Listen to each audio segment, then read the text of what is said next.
하나님께서 주시는 말씀은 다니엘 9장 5절에서 19절까지 말씀입니다. 제가 가진 구약 성경은 1248페이지 다니엘 9장 5절에서 19절까지 말씀입니다.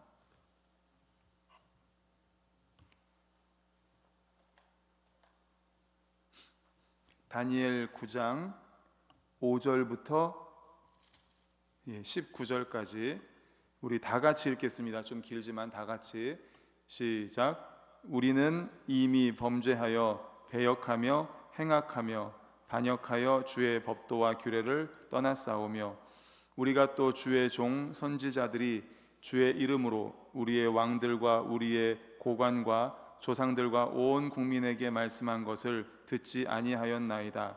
주여, 공의는 주께로 돌아가고 수치는 우리 얼굴로 돌아옴이 오늘과 같아서 유다 사람들과 예루살렘 거민들과 이스라엘이 가까운 곳에 있는 자들이나 먼 곳에 있는 자들이 다 주께서 쫓아내신 각국에서 수치를 당하였사오니 이는 그들이 주께 죄를 범하였음이니이다.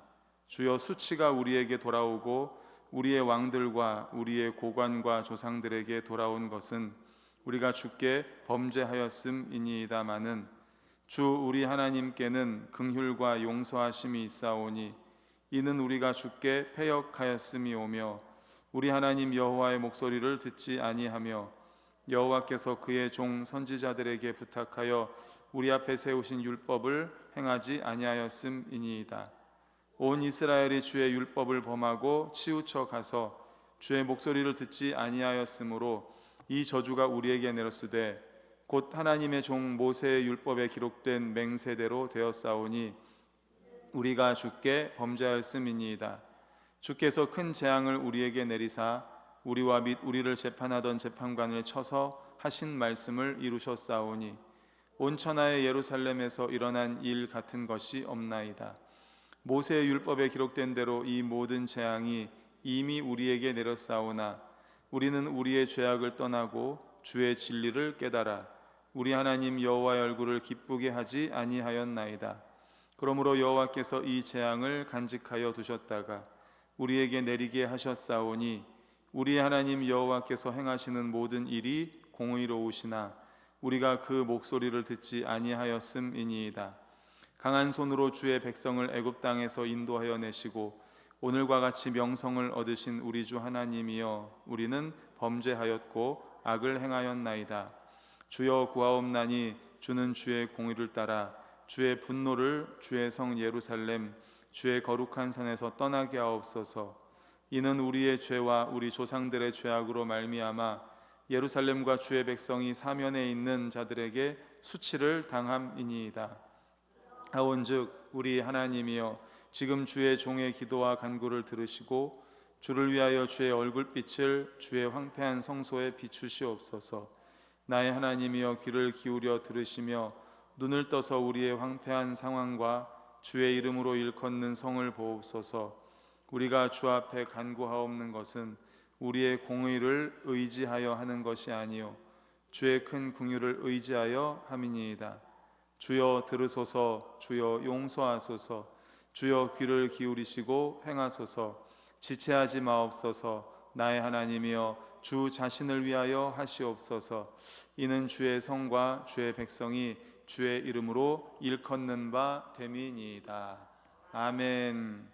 오늘은 이 본문으로 주의 얼굴빛을 비추시옵소서라는 제목의 말씀으로 함께 은혜를 나누고자 합니다. 질문으로 설교를 시작하려고 하는데 사랑의 반대말이 뭐라고 생각하십니까? 사랑의 반대말. 미움이라는 답도 있을 텐데 제가 원하는 답은 무관심입니다. 우리 권사님께서 말씀하신 대로 무관심인데 사랑에 반대되는 감정은 미움이라기보다는 무관심이 아닐까 싶습니다. 어떤 사람이 나를 미워하고 있다고 칩시다. 그러면 미워한다는 감정이 있는 거잖아요. 전혀 감정이 없는 것이 아니라 미워한다라는 감정이 있다는 거잖아요. 그렇다면은 미워한다는 감정을 해결하면은 그에게 다가갈 수가 있지 않겠습니까? 문제라든지 원인을 해결한다면. 근데 무관심은 아무것도 할 수 없는 거예요. 제가 이제 회사를 다니다가 그만두고 성악을 하고 신학을 했잖아요. 근데 이제 회사를 그만두고 성악 공부를 할 때였어요. 성악을 공부하려면 이제 입시 준비를 했습니다. 그래서 한 선생님을, 성악 선생님을 소개를 받아가지고 서울에 일주일에 한 번씩 올라와서 이제 레슨을 받았습니다. 그날도 이제 레슨을 받기 위해서 선생님 댁에 왔어요. 선생님 댁에 왔는데 그 선생님이 아기가 한 6, 7살 정도 되는 아기가 있었어요. 근데 그날따라 유난히 울더라고요. 울면서 막 엄마를 보채는 거예요. 뭔지는 잘 모르겠지만 아무튼 엄마를 계속 보챕니다. 이제 학생이 왔으니까 선생님한테 레슨을 받기 위해서 이제 남자 선생님이고 이제 엄마하고 아기가 있었는데 계속 보채니까 처음에는 잘 달래다가 이게 말을 안 들으니까 이 엄마가 좀 극단적인 방법을 선택했는데 어떻게 하는가 하면 무관심이에요. 갑자기 어떻게 하냐면 누구세요? 누군데 저희 집에 와 있으세요? 막 이러는 거. 그 아들 같았는데 아들한테 누구십니까? 누구시길래 우리 집에 와 있으세요? 누구세요? 왜 저한테 자꾸 엄마라고 하세요? 이러는 거예요. 그러니까 얘가 좀 놀래가지고 엄마 왜 그래? 엄마 자꾸 그러지 마. 엄마 왜 자꾸 나한테 이래? 이제 계속 이 엄마는 이제 누구세요? 저리 가세요 하면서 이제 방으로 들어가는 거예요. 이제 레슨을 해야 되기 때문에. 엄마 나 좀 봐. 엄마 나 좀 봐. 왜 자꾸 그래? 엄마 그러지 마 하면서 엄마를 쫓아가더라고요. 이제 방에 들어갔어요. 조금 있다가 하니까 조용해지더라고요. 이제 이 선생님이 이제 독일에서 성악을 전공하고 오셨는데 이게 독일식 스타일인가 싶더라고요. 독일식 교육 방법인지는 잘 모르겠지만 아무튼 이제 그 엄마가 그 아들을 그렇게 이제 무관심이라는 방법을 통해서 얘를 좀 이렇게 뭐랄까요, 컨트롤을 해서 결국은 이제 조용해졌습니다. 오늘 본문이 사실은 이 내용입니다. 무관심, 하나님의 무관심. 그랬을 때 다니엘이 어떻게 기도합니까? 오늘 말씀의 제목이 뭐예요? 주의 얼굴 빛을 비추시옵소서. 우리 말씀의 제목 한번 PPT 한번 보여주실래요? 예, 다 같이 읽어볼까요? 시작. 주의 얼굴 빛을 비추시옵소서. 이게 뭐예요? 하나님 저 좀 봐주세요. 하나님 저한테서 얼굴 돌리지 마시고 하나님 저 좀 봐주세요. 하나님 얼굴빛을 비춰주시옵소서. 선생님의 아기가 엄마한테 엄마 왜 그래? 엄마 나 좀 봐. 엄마 나 좀 봐 하는 그런 거죠. 주의 얼굴빛을 비추시옵소서. 다니엘은 자기 민족의 죄를 자신이 품고 기도하고 있습니다. 본문이 속한 9장은 다니엘의 기도입니다. 남유다가 그들의 죄로 인해서 바벨론에 의해서 멸망을 당하죠. 그리고 바벨론의 포로로 끌려갑니다. 그리고 몇 년 뒤에 하나님께서 돌아오게 하겠다고 약속하셨어요. 70년입니다. 이스라엘 백성들, 남유다 백성들 하나님께서 계속 회개하라고 했어요. 회개해라. 안 그러면 너희 멸망한다. 회개해라. 그럼에도 불구하고 남유다 백성들은 회개하지 않았습니다. 결국 바벨론에 의해서 멸망을 당했죠. 그리고 포로로 끌려갑니다. 그리고 예레미야의 책을 통해서 70년 뒤에는 돌아오게 하겠다라고 말씀을 하셨습니다.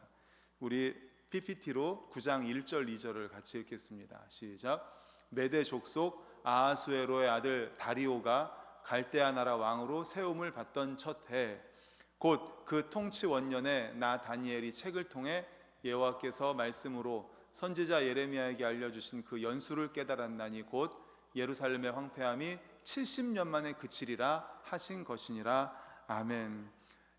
다시 1절을 보여주시면 메대 족속 아하수에로의 아들 다리오가 갈대아 나라 왕으로 세움을 받던 첫 해, 바로 이때가 그러니까 70년이 거의 다 차가는 해였던 겁니다.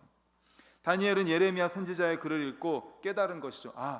이제 70년이 거의 다 차고 있구나. 하나님께서는 우리 유다 민족을 70년 만에 돌아가게 한다고 했는데 70년이 거의 다 차고 있구나. 그리고 기도합니다. 3절부터 3절 4절을 이어서 읽어볼까요?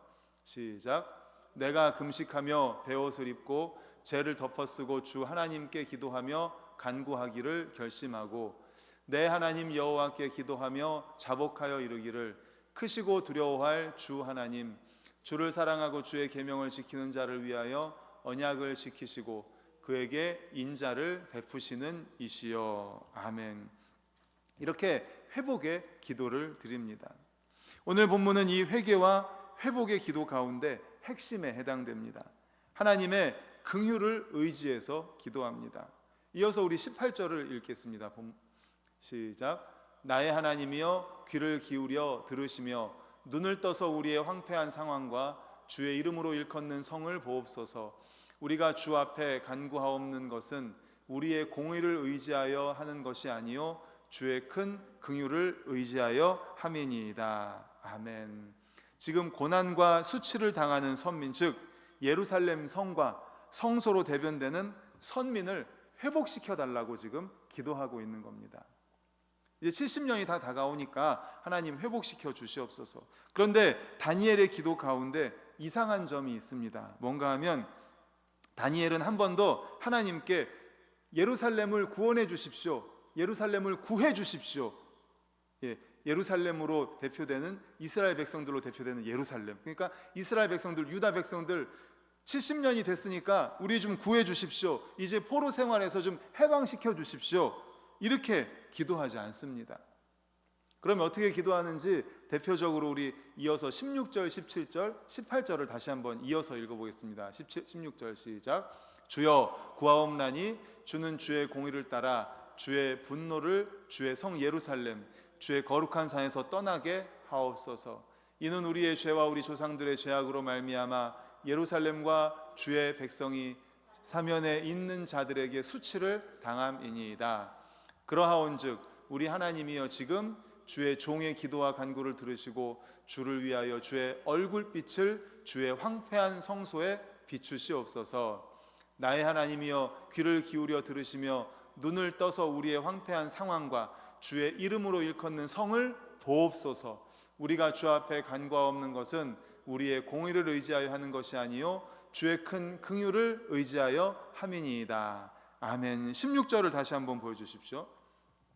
주여 구하옵나니 주는 주의 공의를 따라 주의 분노를 주의 성 예루살렘 거룩한 산에서 떠나게 하옵소서.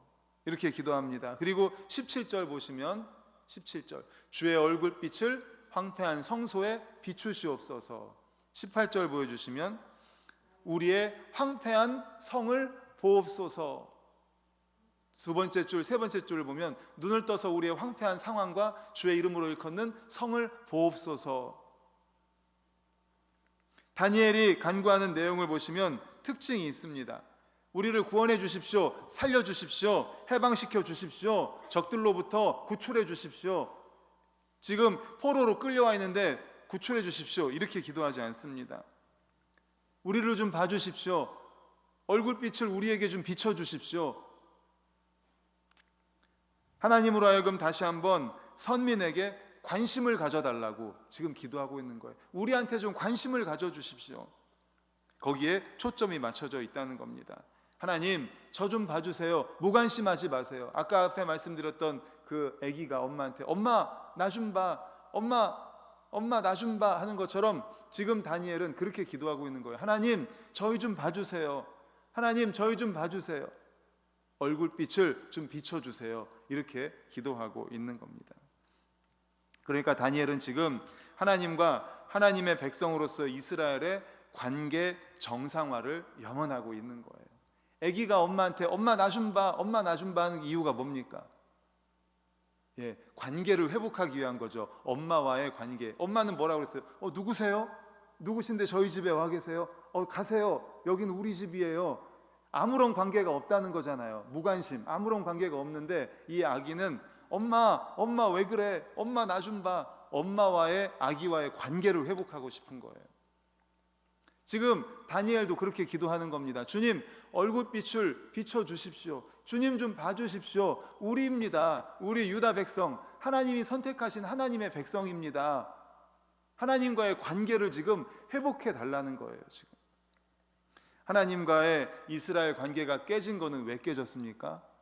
앞에서 유다 백성들에게 하나님이 그렇게 회개하라고 했는데 악을 저지를 때 회개해라, 선지자를 보내서 회개해라 했는데 회개하지 않아서 결국은 관계가 깨진 거예요. 바벨론에 의해서 멸망당하고 포로로 끌려간 거예요.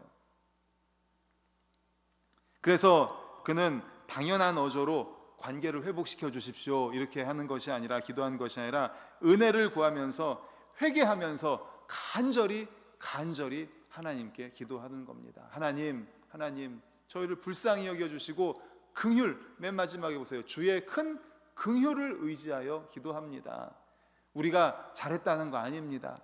하나님, 그러니까 우리를 불쌍히 여겨주시고 긍휼히 여겨주십시오.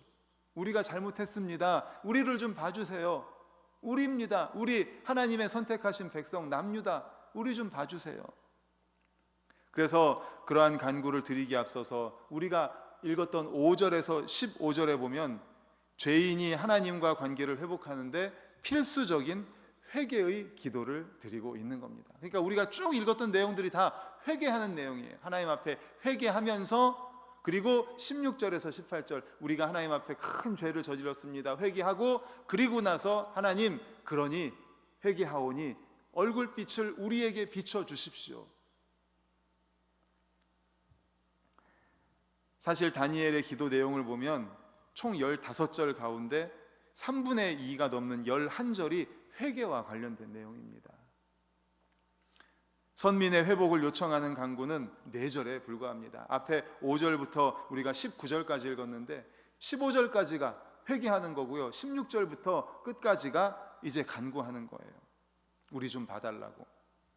이것은 다니엘이 하나님과 이스라엘 간의 관계 회복을 얼마나 중요하게 생각하고 있는지를 잘 반영해 줍니다. 그러면 다니엘이 왜 선민을 회복시켜달라고, 구해달라고 직접적으로 간구하지 않았을까요? 왜 예루살렘을 구원해달라고, 우리들을 포로에서 해방시켜달라고 직접적으로 간구하지 않았을까요? 그리고 그 대신에 이처럼 하나님과 선민의 관계를 회복시켜달라고 염원하는 그런 기도를 했을까요? 그것은 여기에 문제의 핵심이 있기 때문입니다. 핵심. 이스라엘이 당면한 문제가 바로 하나님과의 그릇된 관계에서 비롯되었음을 잘 알고 있었기 때문입니다. 할렐루야, 아멘. 그렇습니다. 그러니까 하나님과 이스라엘의 관계가 틀어졌기 때문에 바벨론에 의해서 멸망당하고, 하나님이 보호해 주시지 않으니까 멸망당하고 결국 바벨론의 포로로 끌려와서 70년 동안 여기서 노예 생활을 했던 거예요.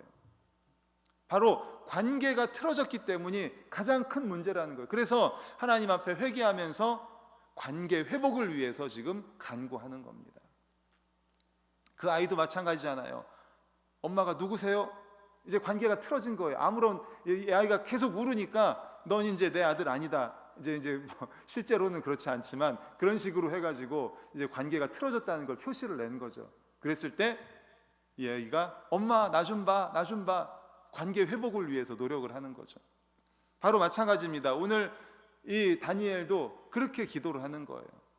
관계가 틀어졌기 때문에, 관계가 깨졌기 때문에 생긴 문제, 이제 관계 회복을 통해서 이 문제를 해결해야 되겠다라는 거죠.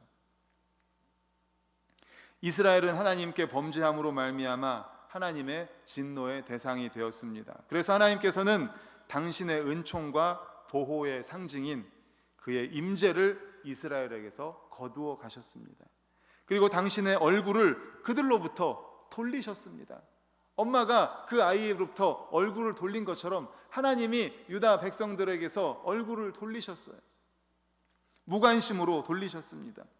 이스라엘은 이처럼 하나님과의 관계가 깨짐으로 하나님의 은총에서 멀어지게 되었습니다.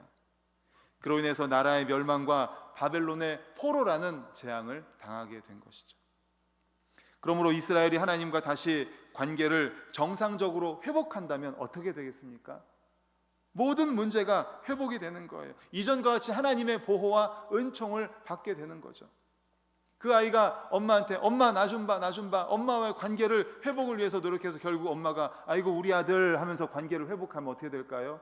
그때부터는 이제 엄마의 보호를 받고 엄마로부터 뭐 밥을 먹을 수도 있고 엄마도 씻어주실 수도 있고 엄마와의 관계가 회복되니까요.